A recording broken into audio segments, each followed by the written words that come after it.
we doing? Good? Yes, everybody's having a nice day? Yep. Fantastic. Are we ready for the Philippines tomorrow? Yes, excited? I'm excited. It's my first time going to the Philippines tomorrow as well, so it should be very nice. So, welcome to the ship conference. I know many of you. If you didn't see me yet, my name's Hannah, and I'm the English-speaking hostess here on board. I know we have people from many different countries here, so thank you for coming. If you have any questions, there's not so many of us. It's okay if you want to ask something.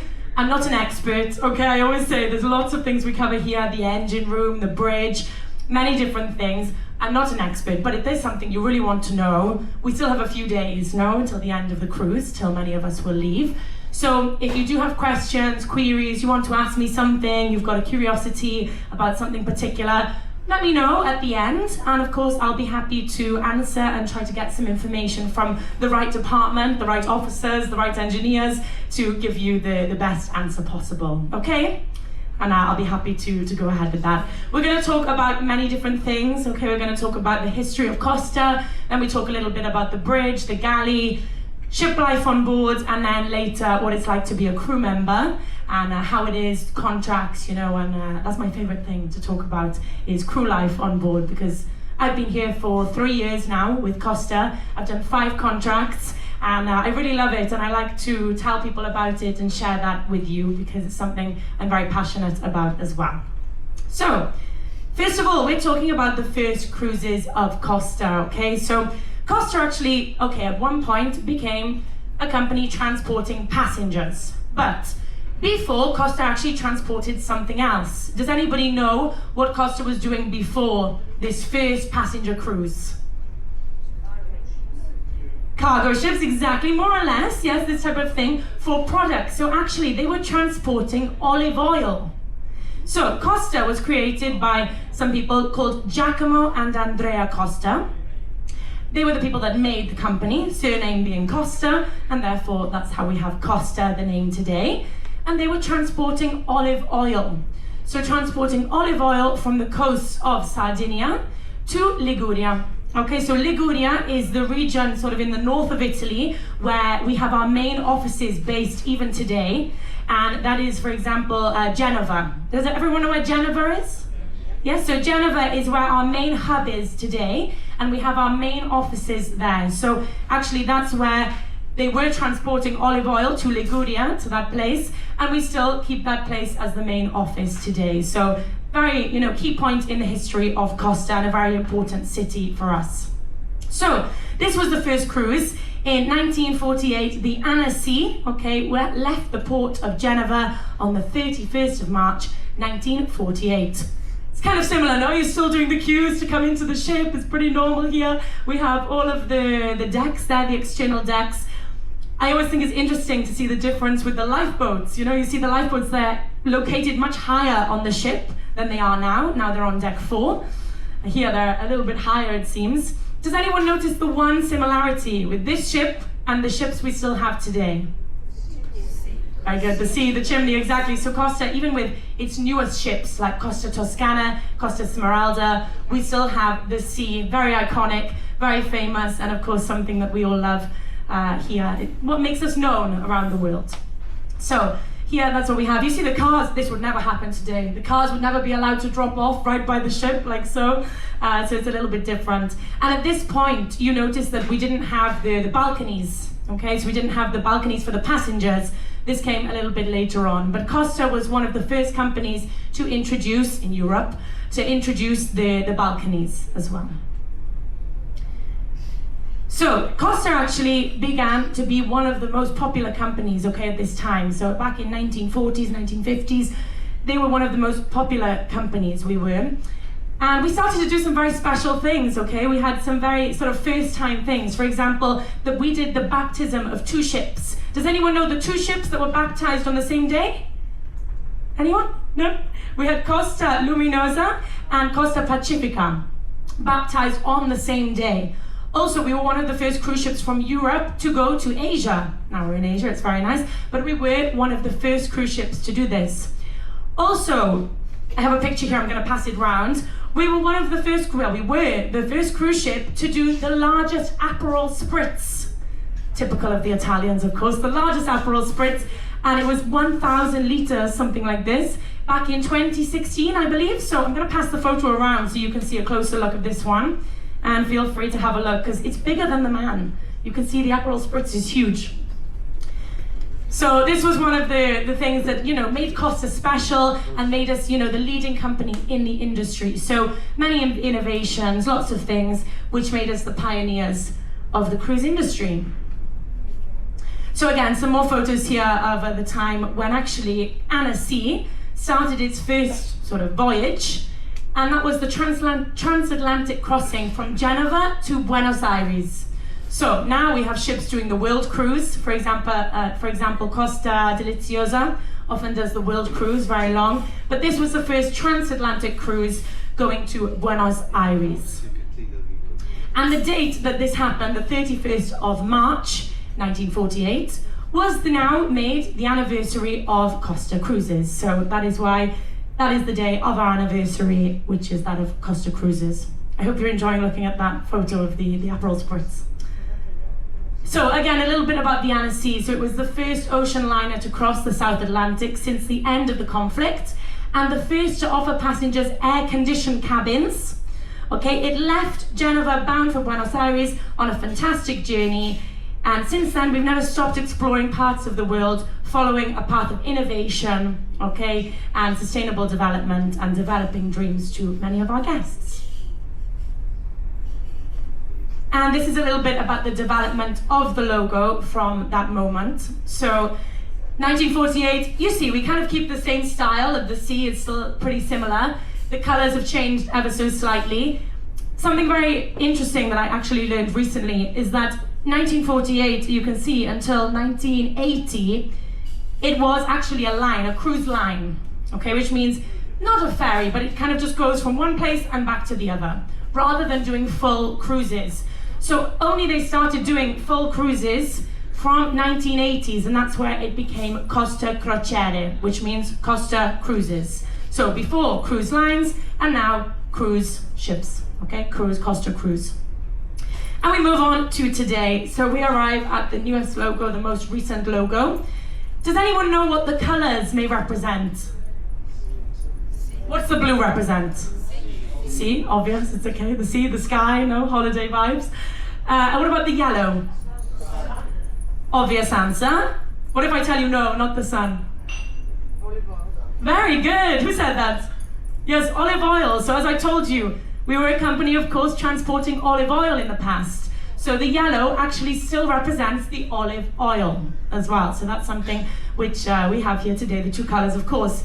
Naturally, the sun, the sky, the sea, but also it's representative of the olive oil. So now I'm just going to take you through the different ships that we have in the company and the ones that we have from the oldest to the newest. So, has anyone cruised with Costa before? I know we have some that have cruised before, yes? Some are avid cruisers with us. Very good. So, you may know already that actually Costa Fortuna has been sold. Okay, so Costa Fortuna is actually leaving for Carnival, I think. No? Yes, I'm chatting to my friend who also works for Costa here. So, we have that. So, we have the Costa Fortuna, which unfortunately has been sold. So, that one will be leaving us not too long, I think later on this year. Next year, we'll leave. But we still have some beautiful ships. Being, first of all, Costa Serena, of course, which is 2007. So we are on one of the older ships that we have now in the company. We have 2009 Costa Pacifica. So these are all ships of the same class, okay? So for example, Serena Pacifica. Later on we have Favolosa and Fascinosa. These are all the same class of ships. So if you ever go on another Costa ship like this, Pacifica, Favolosa, Fascinosa, you will notice there's the same structure of the ship. Of course, the design, the idea behind the ship is different. So this is something that's changing. And these are called the Concordia class. So also the Costa Concordia was the same class as this ship, structurally. We have Costa Deliziosa from 2010, which is of course the really nice cruise, a little bit smaller, doing the world tour. Costa Favolosa, Fascinosa, Diadema. So Diadema is slightly different structurally. Very nice. Has anyone been on Diadema? Yes, do we like it? Yes, so you may remember it on deck 5, they have the open deck, so you can walk all the way around the ship on Diadema. It's very nice because you can see very nice views. This one does the Norwegian fjords. Okay, so it's a great one for the fields because all the guests can stand at the front, the back of the ship, wherever you want, and have great views of the fjord. Firenze, unfortunately, I keep it here because I know a lot of guests love the Firenze. Okay, it was a beautiful ship, but unfortunately that is not with us anymore. But again, it was a much different ship. And then we have the 2 newest ships in the company, in the fleet, and that is Costa Smeralda and its twin, our flagship, Costa Toscana. So a little bit about me. When I joined Costa 3 years ago, nearly now, I got sent to Costa Toscana. So I got sent to Costa Toscana in Dubai.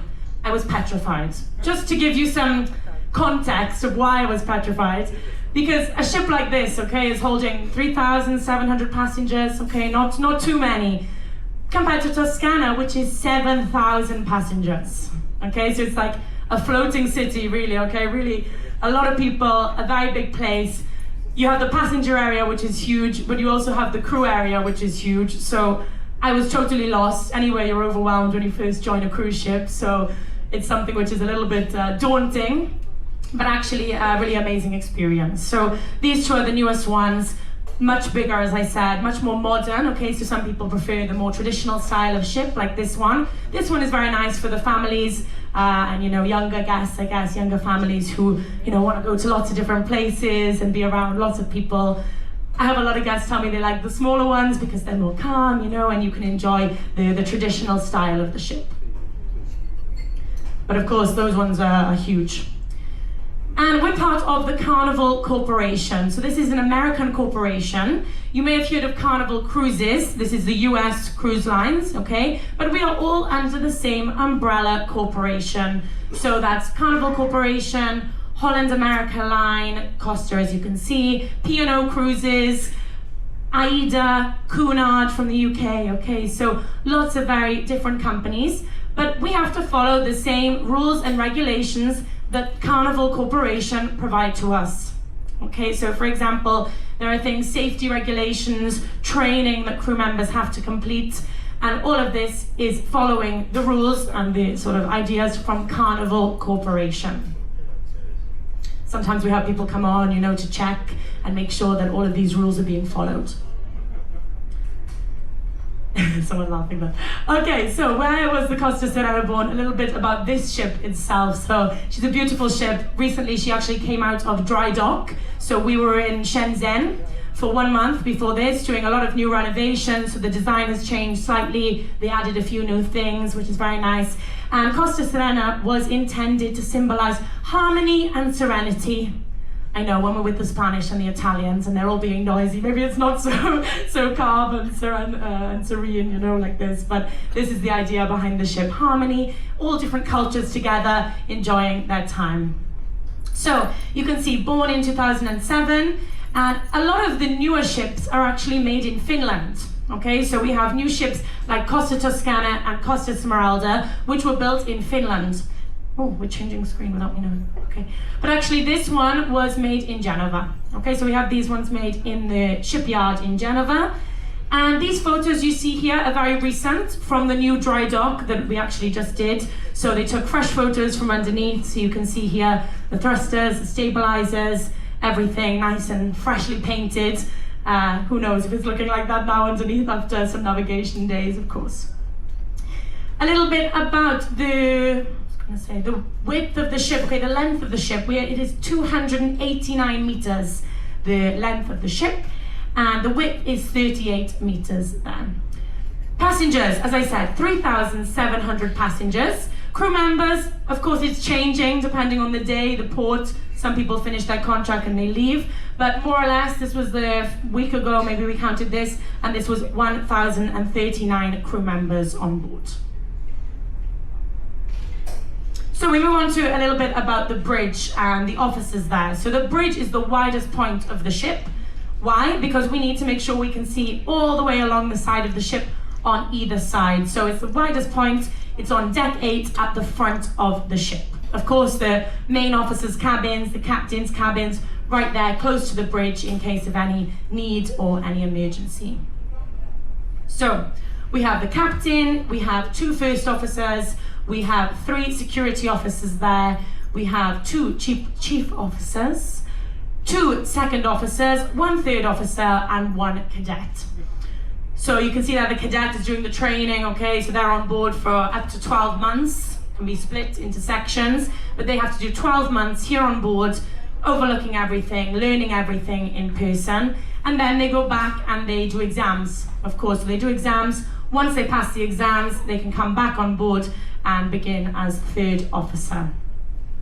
Also on the bridge, we have the lookout. So we have the people with the binoculars, okay? So these are people looking out for any danger, any obstruction. Maybe we're in a zone where there could be more danger than other place, so they need to make sure to have the binoculars there.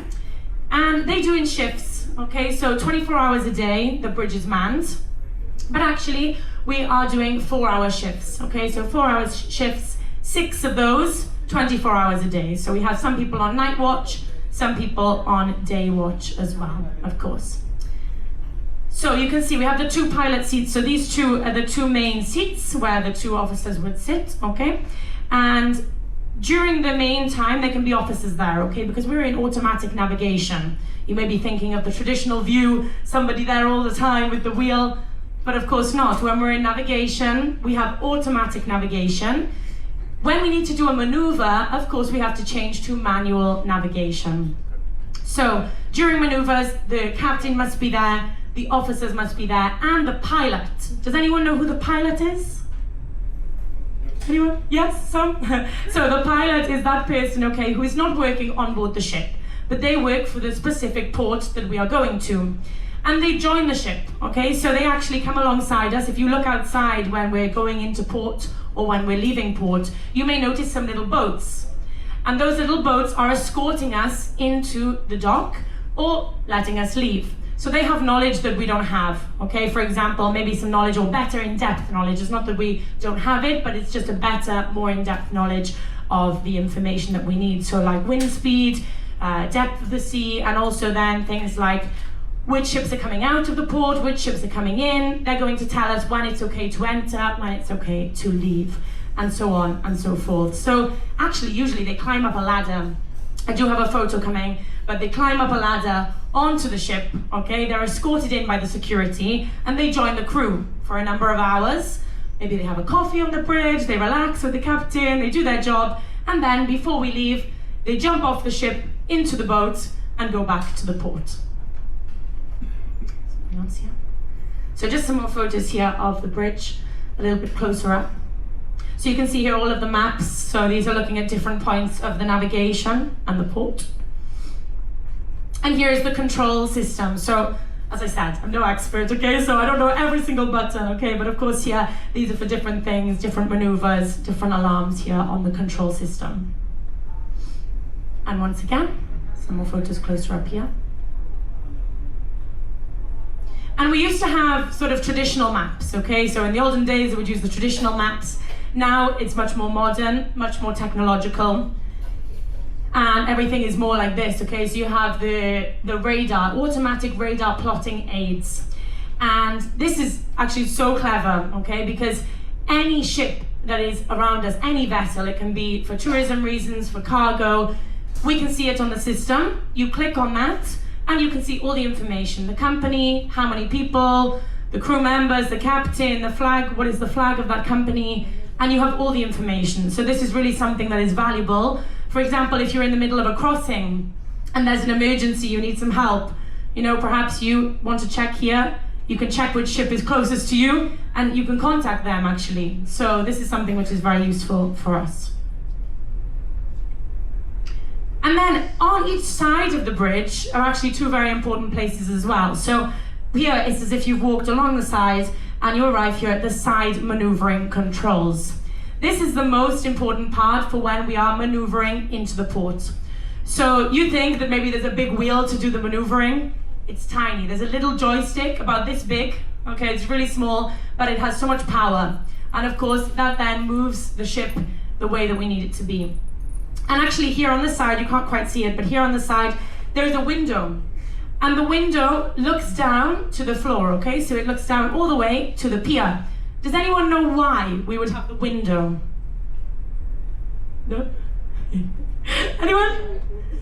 Okay, so the window actually is at the widest point, and if you look down, you can see all the way to the ground. So when we're coming into port, you can see exactly are we lined up with the pier straight. Okay, so it's so that we can see that we're perfectly lined up with the dock or with the pier. Okay. Of course, we have cameras as well, but it's still a traditional method which is being used in addition to those cameras. And as I said, here's a picture of the pilot. As I said, he's literally jumped off the boat. Very brave people that do this, and climbing there onto the ship. So this actually happens regularly. Every single time we leave and exit the port, the pilot is doing so like this. And if anyone has done a cruise in Norway, in the fjords, sometimes our navigation in the fjord is very long. Sometimes it's like a whole morning or a whole night. We enter the fjord, and the pilot has to join us right at the start, at the entrance of the fjord. So they come on very early, and actually they have their own cabin, they have their own place to stay for that time, and they will leave the following day when we eventually arrive in the port. So a little bit about our captain. Our captain here on board is from Italy. He's very friendly, very nice. Just recently embarked, so usually they stay about 2-3 months, and normally they're doing rotation with the same captain. So often the captain stays on the same ship. So if you've been on this ship before, perhaps you've met this captain before. Usually in Costa, that's how it is here. So they have all the authority on board. They can sign birth certificates, death certificates, okay? They can perform marriages, they can renew vows, many different things like so. And also they can imprison people too. So I hope everyone is behaving themselves. We don't want anyone to be in trouble with the captain, no? And of course, we are an Italian flag ship, which means that we follow the Italian rules. So even if we are here in Asia, at the end of the day, if a decision needs to be made, usually we're going back to the Italian rule as we are Italian flagship. And often people ask, how do you become a captain? You know, what do you need to do? How many years? You have to be very dedicated to the job. You have to be very ready to leave family behind, to come and work on board. As I said, at the start, you work many months on board. So 4, 5, 6 months on board, away from family and friends, you know, away from your children, wife, husband, things like this. So it's a lot of dedication, and I have a lot of respect for people who work on board and do a career on board, because it's a very long time, you know. So they do 5 years at nautical technical institutes, between 14 and 19 years old. So I think they start very early knowing that they want to do these things. Cadet officer, as I said, for 12 months. So actually the cadet here the other day was telling me that they do 4 months, maybe then they go home, then they go back for another 4 months. So it doesn't have to be 12 months on the trot, we say in English, 12 months altogether. It can be separate. And then they do the examination, and then they become watch officer, which is equivalent of 3rd or 2nd officer. After 24 months at sea, they do the examination with the Coast Guard in order then to get the title for the officer. So they then have the responsibility for the watch, and only after then they start to grow, okay, of course. After 24 months as first officer, then finally they can get the captain license. But that doesn't mean they can be the captain straight away, because actually they have to do tests, they have to acquire different knowledge for different things. And as it says here at the end, the rank of first officer on cruise ship covers different levels of experience, starting from first officer on watch, but then they must do something called safety officer. So this is the officer in charge of the life-saving on board or in charge of the firefighting on board. So this is very important. And then after this, they can become staff captain. And staff captain still is not the main captain who has the legal responsibility of the ship. Remember, okay? So staff captain, we have two more or less. We have staff captain, and then of course the main captain. So staff captain is the second in command. They have all the responsibility of the crew, of things going on board, and then the legal responsibility is with the K1, the captain. Here's just a little bit about the grades. So these are on the uniform. So when you're going around the ship, some evenings you may want to know who's the officer, who's somebody from the engine or the bridge. And then we have the cadet, third officer, second officer, first officer. So when I first came, I thought that this meant third officer because it's 3 stripes, but of course it's not the case. So third officer with 1 stripe, second officer 2, third means first. So more stripes, more experience, yes? Second in command, which is the staff captain, and then the captain is with the crown. So if you're looking for the captain, always look for the crown, and then you will understand who that is. And there's a similar sort of system with the engine department. You can see going up with the stripes, and finally chief engineer with the main number of stripes there. But they don't have a crown, chief engineer. Okay, but of course they're still very important. Everything good? Anyone have any questions? Any easy questions? No, not yet. Okay, keep them in your mind. So for the engine, this is the engine control room. So of course you have the engine control room, but also we have the engine room itself. So here we have the list of the officers. So we have the chief engineer, we have the second engineer, who's the chief as well, three first engineers, 2 second engineers, and 4 third officers, 1 cadet. Very similar rotation. They have to be on watch all the time, again, okay, so 24 hours a day, someone has to be there in the engine control room, making sure everything is okay with the machinery, with the engines, the water system, and so on. So once again, 6 shifts, 4 hours each shift, and then breaks in between over 24 hours. So what is going on in the engine room? What are we controlling there? What is the difference between the bridge and the engine? Of course, without the bridge, we can't have the engine. Without the engine, we can't have the bridge. So they're both very important here on board. In the engine room, they're having all the control, of course, of all the generators, okay, stabilizers, things like this. They are in charge of the wastewater here on board, so the treatment plan for all of that. So they're also checking the fresh water here on board, checking many different things there with regards to the water and its production. So actually, the water that you get in the taps here on board is coming from the sea. So it's very important. It goes into these machines, and actually it is treated here on board. So it goes through a process of osmosis, more or less.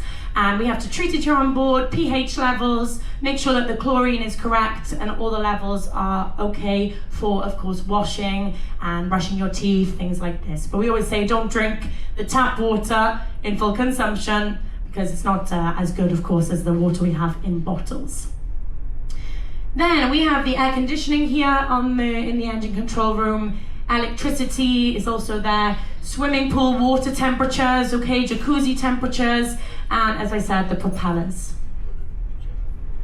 Once again, alarm controls. I entered the engine control room for the first time just recently. I was very overwhelmed. I was never good at maths in school or logistical things. I'm more of a communicator, a talker, as you can see. And when I saw this, I thought I switched off immediately because for me it was very complicated. So the people working there in the engine control room, very smart people, no? People that very good at these things.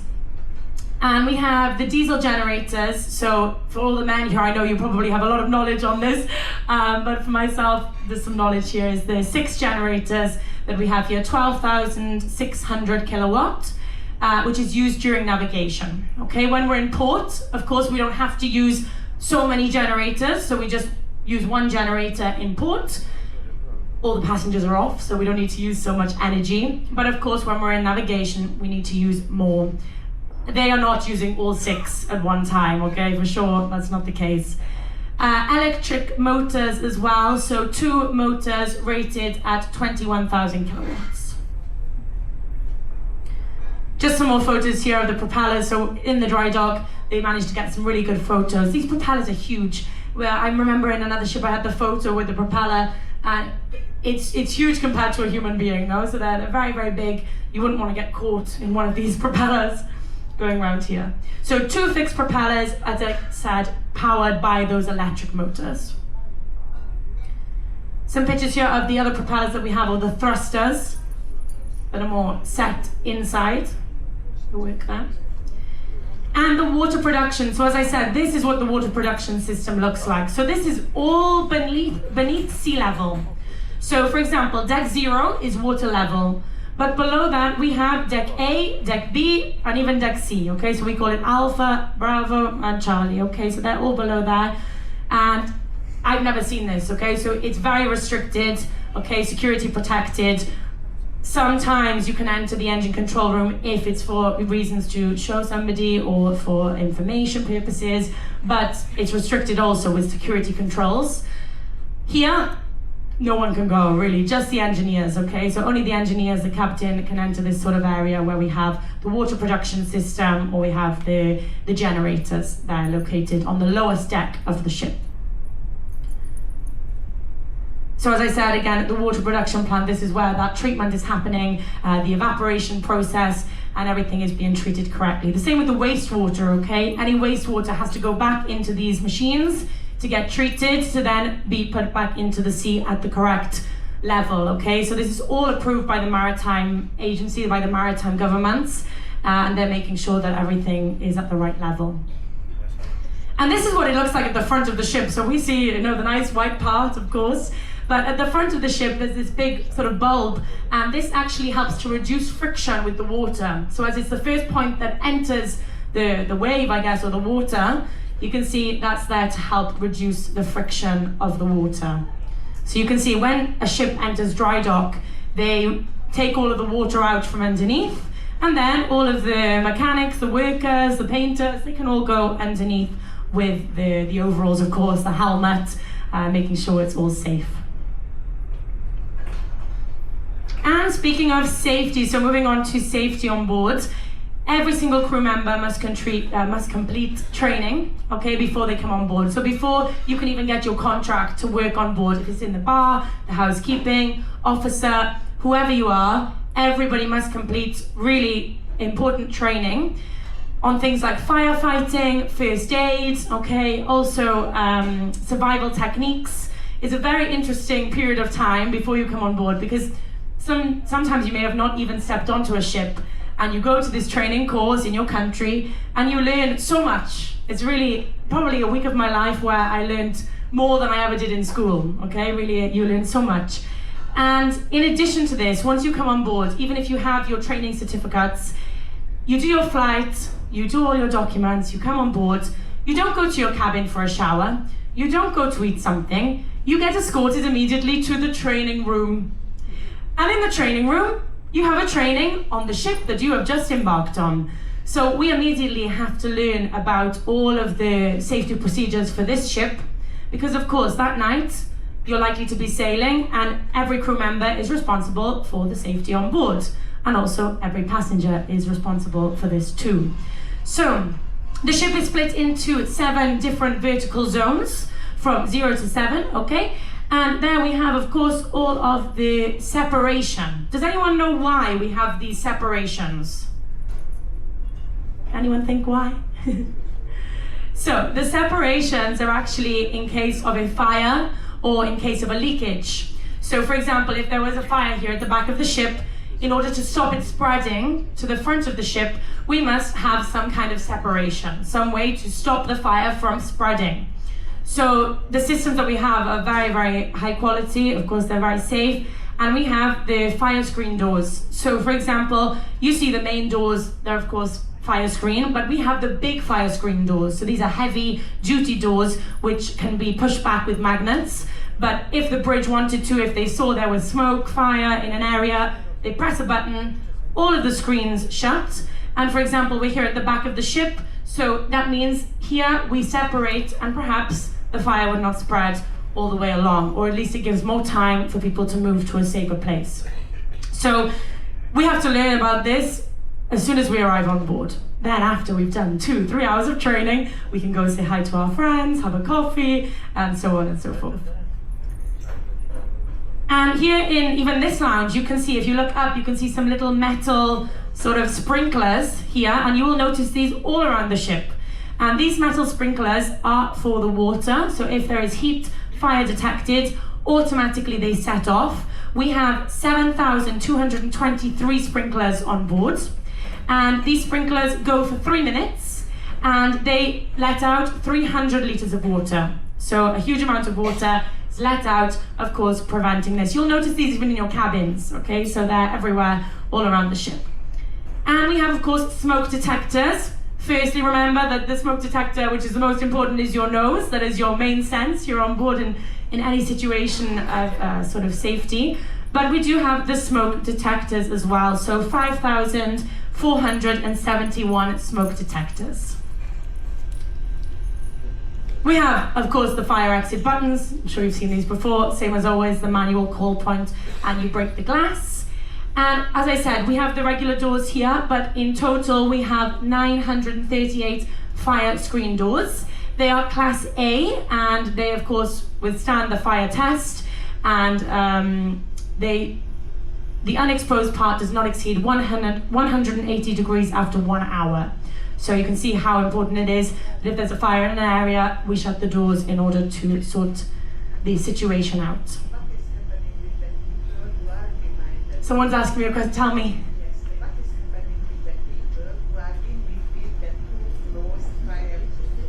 So, I mean, with the fire, of course, you would need to open the door in order to get out. You can open it, you move out, of course, and you move to the safe zone. Here, it's a little bit different because this is actually talking about the watertight doors. So, as I said, below sea level, so below deck 0, we're underwater level. So if there was a collision with another ship or there was a leakage for some reason, we have the watertight doors as well. So each watertight door is shut always during navigation. So in this moment, you go to deck A, deck B, where we have some crew cabins, we have the laundry for the ship. If it's in a certain zone, you have to go up the stairs. So you have to go up the stairs and walk over and then walk down, because we are not allowed, it's completely prohibited to open the fire screen door. So these are extremely heavy duty and they are controlled electrically as well. So there's a lever for closing the door in the event of a power failure or technical fault. So if there was no power failure, the bridge or the engine room could of course press the button, all the doors shut, or vice versa if they want to open the doors as well. But in the case there was a power failure and maybe it was my cabin there on deck A and I needed to get to the other side, I would either need to go up and across, or if it wasn't safe to do so, we are allowed, and we have been trained when we first come on board, to open it with the lever and then of course close it with the lever behind us. So very important. Many crew members are living on deck A or deck B. When you first arrive on board, it's something again that confuses you, because you arrive and you think, oh, my friend's on that side. And when you're in port, you can walk across easy. And then all of a sudden you go into navigation, you walk out of your cabin and there's a door and you can't get out, of course. So you have to think and think of the maze, I say, and another way to go around. Security on board, so this is also up on deck 8 in the bridge area. We have all the CCTV cameras of the ship, of course. So again, I hope you're behaving yourselves, because of course here in the public areas we do have all of the cameras. And again, 24 hours a day we have our security on duty, who is there watching, making sure everything is going okay.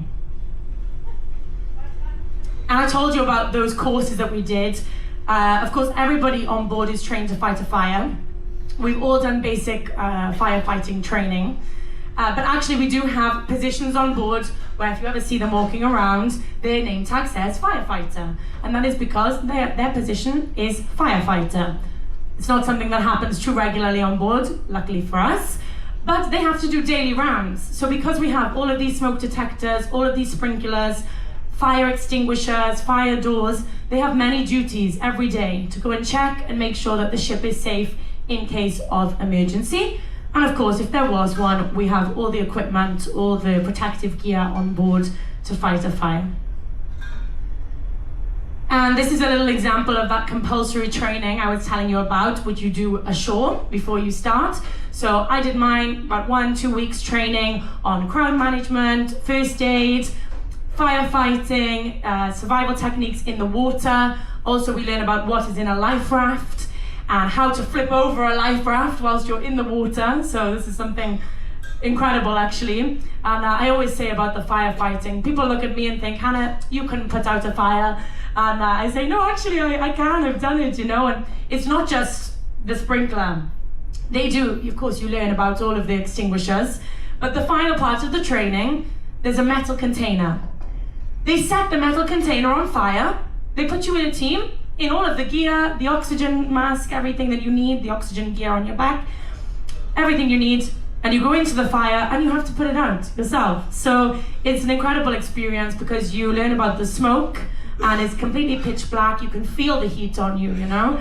So we really do get put into the real experience. So you can be assured that every crew member here has experienced it, and we all know what to do in case of an emergency. Has anyone been and looked over at deck 4? Maybe you've seen the lifeboats, you've seen the life rafts that we have. So this is a life raft, okay, in a cylinder. So if it was needed, these would be put into the water. Once they get to a certain depth, they automatically open up as life rafts in the water. And of course we have the lifeboats, which you can see here, which I'm sure many of you went in earlier on in the cruise when we had the tender operations. Some of you would have already been inside a lifeboat. So we have 26 of those with a capacity of 150 people each. And the life rafts themselves, we have 70 of those, and the capacity is 35 people. So of course, there is enough capacity for all the passengers to be in the lifeboats with a certain number of crew members. I believe it's like 10 crew members per boat. But for example, myself, the captain, the officers, we are part of command and control. So in case there was an emergency, we have to go to the bridge and we have to prepare all of the announcements in case of an emergency to explain to the guests what we would need to do. And actually we would be the last people to leave the ship, which means unfortunately for me, there's no lifeboat. So I would go in the life rafts and would go there out. But you know, we've had the training, everything is prepared there. Moving away from the safety training, we have the information on the food. So as I said, on deck 0, we have sort of the main highway of the cruise ship. So you come on deck 0 and you see just the elevators, but I'm telling you, there's a whole world going on either side of the elevators of the passenger area that you can see. So we have the hospital, of course, firstly. At the front of the ship, we have the laundry for us, we have the crew cabins, and it's the one point in the ship where we can pass from the front all the way to the back. And right at the back, we have the dry food stores. So here's just some pictures of the flour, the pasta, the oil, everything we have there. Food stores. So this is an example of the cold room stores, okay? So we're bringing the food on once we're here in Asia, of course, once a week, usually in Hong Kong. It's loading day for the passengers, but also loading day for the products as well. So any sort of materials we may need, or even fruits, vegetables, any sort of food that we may need on board. And when we're in an itinerary that's not in the Mediterranean, we actually have containers that were shipped over here, or shipped over to the Caribbean, prior to arriving there. So we have in the Caribbean, for example, for the dry food, of course the fresh food is coming from here, but the dry food, we like to keep it Italian, authentic from there. So they ship over containers of the flour, the pasta, and so on and so forth. So they have containers and they can take there the whole season, more or less. So for the cold rooms, we have the fruit and vegetables, constant temperature there you can see, 4 degrees. And then we have chambers for deep freezing for anything else there. Some other pictures, the food. And then of course in the kitchen, you may be thinking, why can't I walk on deck 3 through to the back of the ship? Why can't I walk on deck 4 to the cash point machine? It's because we have the galley in the middle of the 2 restaurants, right in the middle of the ship, where a lot of work is being done behind the scenes. So actually, just a figure for you, you only see 30% of the crew in front of you. The other 70% of the crew are working behind the scenes. And of course, that starts off here in the kitchen. So we have, of course, the F&B director, that means the food and beverage director. We have the restaurant, so 1 restaurant manager. We have 12 maîtres d', okay? We have 184 waiters and assistants, that is in the restaurants, again, facing staff.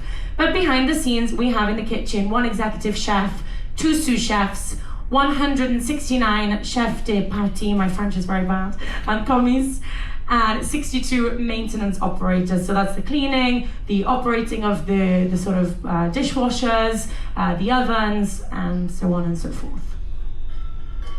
And the one place in the ship where you will find an escalator is in the galley. So in the galley, we have the escalators going up there, and of course they're delivering to deck 4 and up to deck 3 as well. Oh, it's on deck 3, so deck 4 to the kitchens there.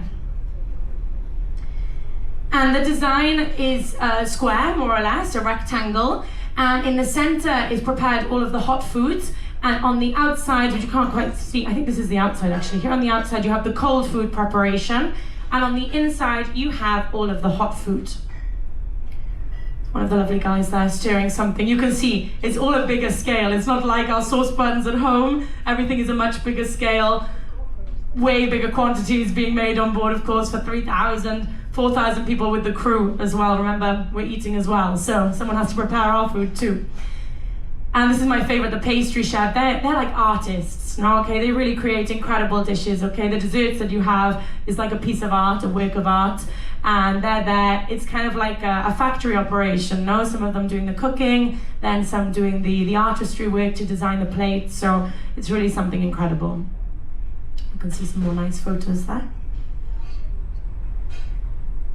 And then this is the pastry. So a little bit about the bakery as well. That's the next one.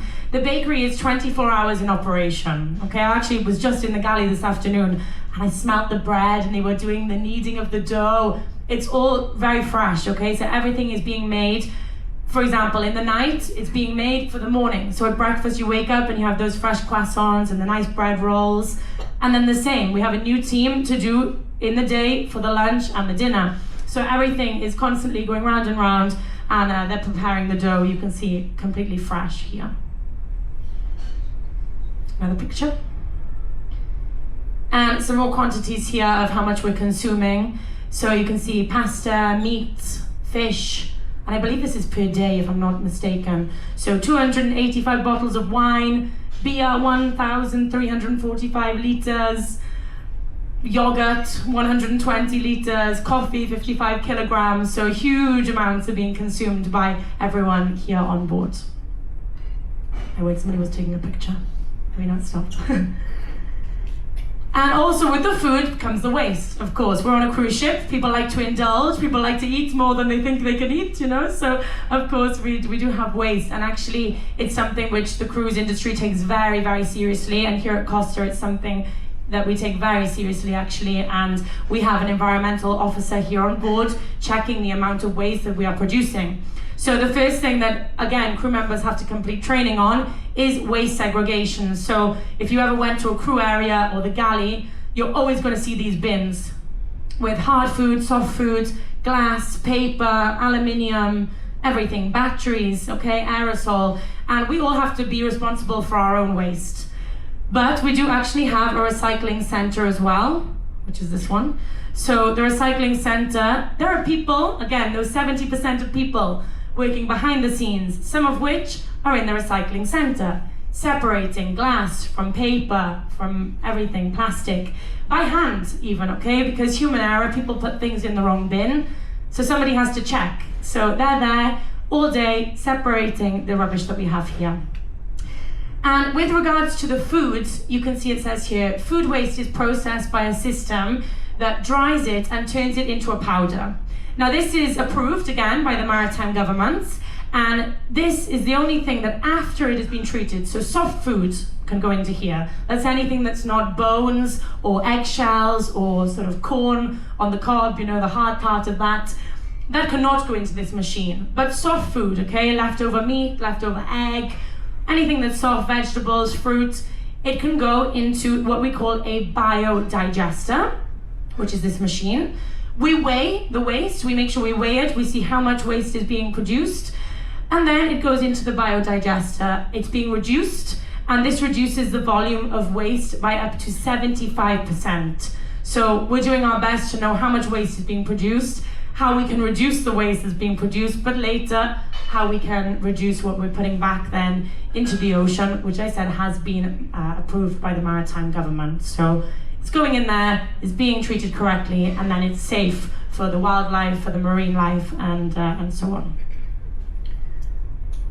Another picture there of the compactor for the paper and cardboard. Once again, any other material, okay, or any other product cannot be thrown overboard. Nothing is thrown overboard. If we see anyone, there are big sort of fines for this type of thing, big consequences. So everything is kept, and then we take it off as soon as we arrive in the next port. Anyone with questions? Not yet. Okay.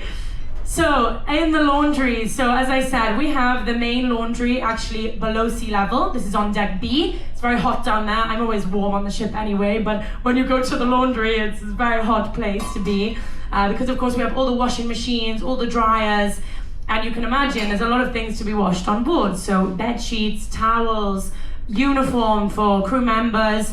Also we have the magic bag sort of opportunity for you. So if you want to have things washed, you can have them washed as well. So many things are happening there. So here are the sort of weights of those machines.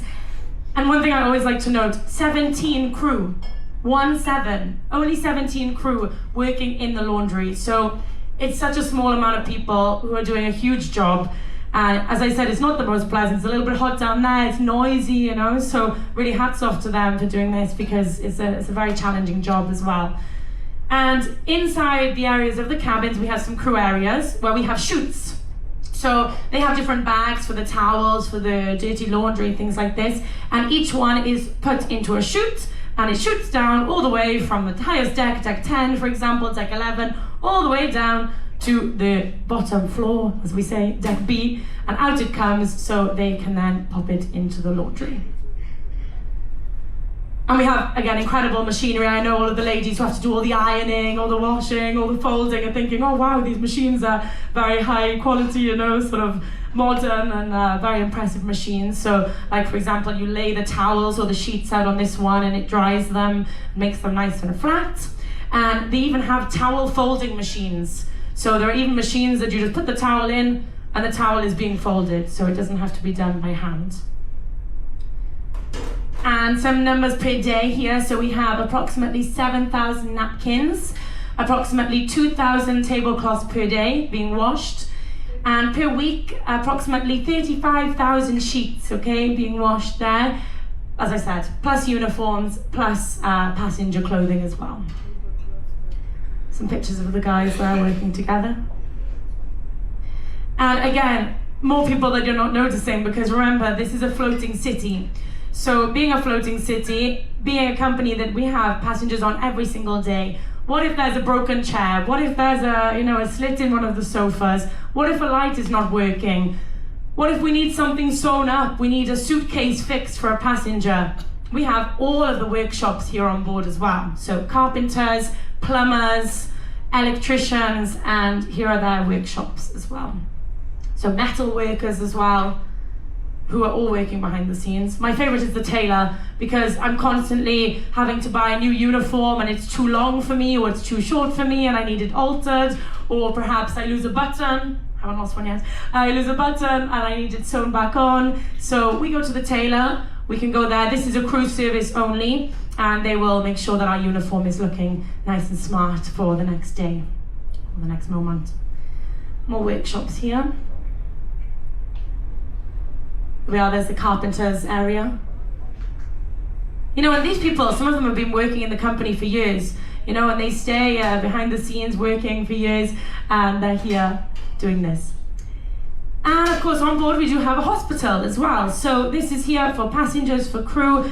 Once again, when crew embark, we have to pass medical checks. About 2 days before we come on board, we have to go and pass a medical. And if anything happens on board, in the moment when you're in work, things like this, perhaps you need some medical attention. So we have the hospital there, which is made up of 2 doctors. Usually it's the chief doctor for the main part of the ship, so that's for all of the passengers. And then of course we have the crew chief doctor as well. We have 3 nurses, 1 secretary, and here on board, of course we don't have everything, okay? We're not a full sort of hospital, but we do have the x-ray machines in case of emergency.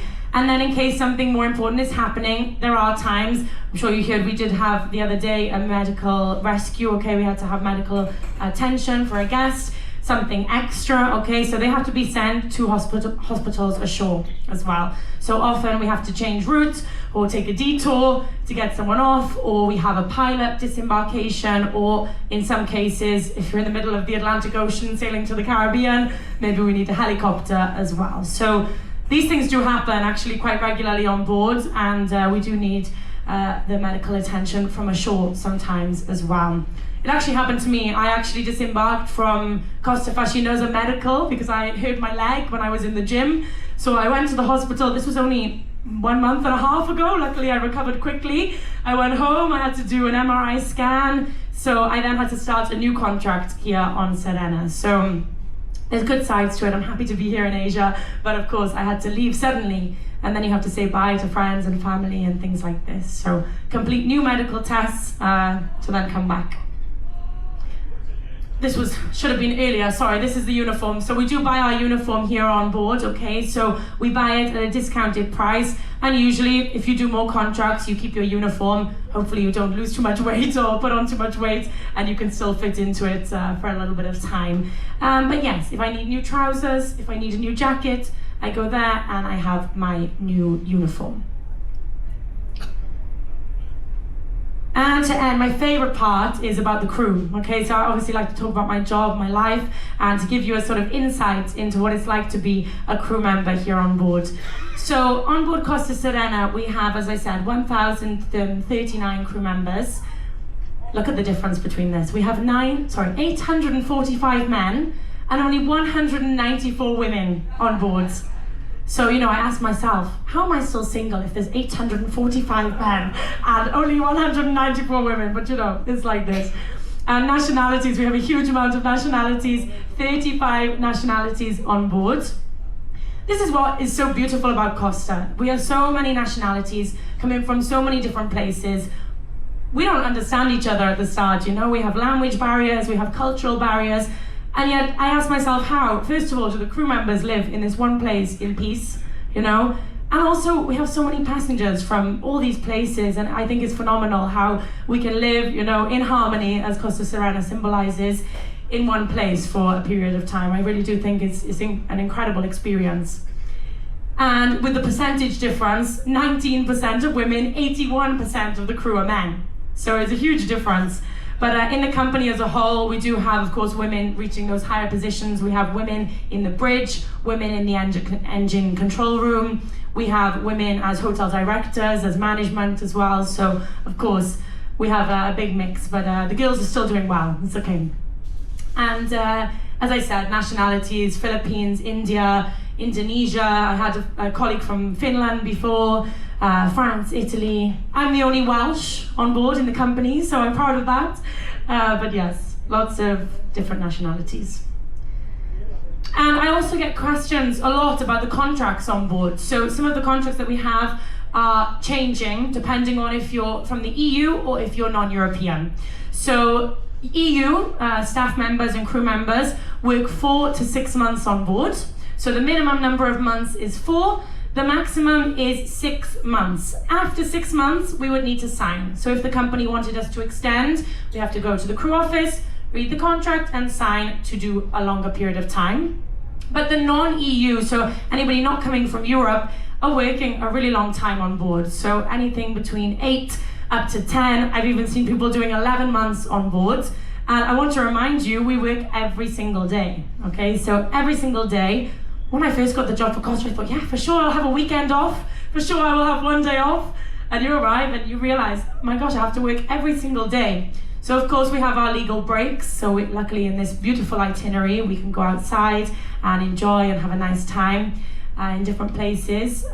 You know, a few hours here and there to have a nice meal or to go and see a nice sight. But it's tiring, you know, we're human beings. We work every single day. And sometimes maybe you're having some bad news from home or you're in a little bit of a bad mood, and you know, you still have to try and put a smile on your face to ensure that the guests are having a wonderful holiday. So it's full on, but we love it. There's a reason why we're here. We choose to do this job, and there are many beautiful things for being on board, in addition to it being a little bit hard sometimes. Obviously the hours, again, depending on your position. So depending on the day, depending on your position, sort of minimum 6 to 8 hours, maximum up to 12 hours. And a lot of people are asking, where are you eating? You know, as I said, there's a whole world going on beneath you guys as well. And this is the crew mess. So we have our crew mess, our staff mess. These are sort of interchangeable. We can go and eat in the crew mess or the staff mess, that's fine. It's more to cater for different cuisines and different cultures. So some food is more Asian style and other food is more Mediterranean style. Then of course the officers, the captain, they have the officers' mess and they can order again from the passenger menu, so they can have the nice meals there. But sometimes we have nice desserts, nice things from you that are left over and have not been consumed, so of course we then consume them. Of course, not left over from your plates, but the new ones that haven't been used. Sometimes we have the nice chocolate dessert as well, so it's always a good day. And we do have our own laundry, so they just redid all of the machines here on board, so we're happy because we have lots of nice machines to do our laundry and our washing. So this is for our personal clothes. So to wash our own things, we can go. It's open all throughout the night. Usually we're doing it at like 1 a.m. after we finish our duty, doing the laundry to make sure that it's all ready for the rest of the week. Of course, with our uniform, we actually drop that off every other day. So every other day we drop off our uniform and that's washed and ironed for us. But the actual personal clothes we do in our own time. And we have a welfare team on board. So recently Costa added a position which is called Crew Experience Specialist. And this is a person who actually makes activities for the crew, you know, to make our crew life, to have that balance. So we do karaoke, we have games nights, we do crew parties. Sometimes they close off the disco and all the crew go there and we have a nice party. We do crew excursions, so really incredible things going on there. And we have the crew cabin. Everyone's wondering where we're living, where we're actually staying in the night. So of course, officers and captain, they have, you know, windows, portholes, things like this. They have single cabin, managers as well. But the crew cabin, the usual crew cabin is 2 people per cabin. Of course, women and women, men and men. Usually we're by department. So usually if I'm part of hospitality, I'm with someone from hospitality. And we have the bunk beds and 1 shared bathroom between us. So the unwritten rule on the cruise ship is if you arrive at the ship, you open your cabin door and your cabin mate is there. Usually they're on the bottom bunk of the bed. So automatically, there's no arguments, you're going on the top. So automatically, you're on the top bunk. Usually that person, as they were there before you, they're gonna leave before you, and you can go, you know, down to the bottom bed quickly before the new person moves in and act like you've been there all along, and it's okay. So this is a sort of unwritten rule. And a lot of people also ask about relationships on board. Are we allowed to have partners? Relationships, yes, of course, between crew members. We have married couples, boyfriends, girlfriends, it's all allowed.